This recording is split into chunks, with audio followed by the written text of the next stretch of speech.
Mohon dukungannya dengan klik subscribe dan nyalakan tombol lonceng notifikasi. Terima kasih, selamat mendengarkan. Beberapa hari kemarin saya mendengar kisah nyata, sebuah cerita seram yang menceritakan tentang makhluk gaib penghuni Sungai Cipunagara. Beginilah cerita tersebut. Karena lambaian tangannya, aku pun berenang mendekatinya. Padahal menurut temanku, dia tidak melihat sosok siapapun di sana. Setelah aku mendekat, dia langsung menarik tanganku dan mengajaknya berjalan-jalan. Yang paling aneh, tiba-tiba aku dan dia sudah berada di tengah taman bunga yang amat asri. Saat itu, aku benar-benar terpesona akan kecantikan paras dan tubuh Sinta yang selalu bergayut manja di sampingku. Tubuhnya yang mengeluarkan bau yang harum, memabukkan, dan tatapan mata yang tajam mampu menghipnotis jiwa dan ragaku hingga luluh lantak tak berdaya. Di taman nan indah dan asri itu, kami bercengkrama dan saling mengenalkan diri masing-masing. Namaku Nawang Ayu. Siapa nama Akang? Ucapnya, mengenalkan diri sambil balik bertanya. Ahmad, warga kampung dekat sini, jawabku, menyambut uluran tangannya. Sementara mataku tak lepas menatap tubuhnya yang amat sempurna, dari ujung rambut sampai ujung kaki. Di mana Nyai tinggal dan dengan siapa? Tanyaku ingin tahu. Ya, inilah tempatku. Aku tinggal bersama orang tuaku, ujarnya sambil tersenyum manis. Hah? Nyai tinggal di taman ini? Selorohku pura-pura terkejut. Ya, bukan di taman ini. Ya, di sana di rumah kedua orang tuaku, sahutnya sambil bersandar manja. Bersamaan dia menunjuk tampak di depanku, tampak bangunan megah yang belum pernah kulihat seumur hidupku. Padahal sebelumnya aku tak pernah melihat bangunan apapun di sana. Akang Ahmad sudah punya istri? Selidiknya ingin tahu. Belum, mana ada gadis yang mau sama orang sepertiku, kataku merendah. Ah, Akang bisa aja, padahal Nyai juga mau jadi istri Akang. Asal Akang juga mau jadi istri Nyai, ucapnya terus terang. Mendadak jantungku berdetak kencang mendengar kesungguhannya. Mau tidak jadi istri Nyai? Tanyanya penasaran. Akang ingin ketemu dulu dengan orang tua Nyai, kataku memohon. Kenapa tidak? Ayo ikut Nyai sekarang, ajaknya sambil menarik tanganku beranjak meninggalkan taman bunga. Kami pun berjalan di atas bebatuan selebar 2 meter yang tertata rapi dan memanjang hingga ke depan bangunan mewah di depan sana. Di kiri kanannya ditumbuhi aneka bunga nan harum semerbak, bak dua insan yang telah lama menjalin cinta. Kami pun berjalan bergandengan tangan dan sesekali diselingi saling peluk. Semakin dekat aku, semakin terpana menyaksikan kediaman kedua orang tua Nawang Ayu. Aku sempat merasa rendah diri. Pasalnya, jauh sekali dengan tempat tinggal orang tuaku. Melihat hak itu, Nawang Ayu masih tetap memaksaku untuk masuk ke dalam rumahnya.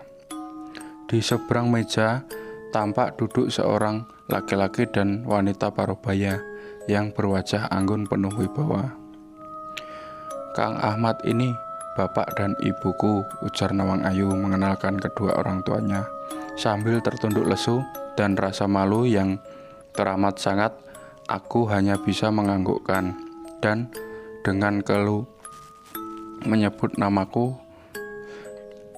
Dengan malu aku menyebut namaku, ibarat tahanan yang menunggu vonis hakim. Pak, Bu, ini teman Nyai yang ingin ketemu, namanya Ahmad, ucap Nawang, seolah ingin menyandarkanku maksud kedatanganku. Di mana anak Ahmad tinggal? Di kampung Bojong, jawabku singkat. Ayo jangan malu-malu, ayo katakan kepada bapak maksud kedatangan Nawang. "Nak Ahmad kesini," timpal Nawang Ayu sambil tersenyum. "Ayo katakan, Nak Ahmad," kata wanita tua itu, menyuruhku berbicara terus terang. "Sebenarnya saya datang ke sini untuk melamar putri bapak dan ibu," tuturku dengan diliputi rasa was-was. "Kapan utusan dari keluarga Nak Ahmad akan datang ke sini?" tanya Bapak Nawang Ayu. Dengan spontan dan tanpa sadar aku menyebut hari, tanggal, dan bulan lamaran nanti. Padahal secara akal sehat mustahil aku akan melangsungkan pernikahan selain belum memiliki persediaan sebagaimana lelaki suku Sunda. Aku juga tidak tahu apakah kedua orang tuaku berkenan atau tidak. Kemudian Bapak Nawang berkata yang berisi ancaman bila aku ingkar janji. "Camkan, Nak Ahmad, janjimu itu harus ditepati. Apabila ingkar, rohani dan jasmanimu akan berubah seperti kami." Dan setelah mengakhiri kata-kata, tiba-tiba suasana menjadi gelap gulita. Ketika terang, wujud Nawang Ayu pun sudah berubah. Dari pusat sampai bagian bawah tubuhnya berubah menyerupai seekor udang. Begitu juga orang tuanya.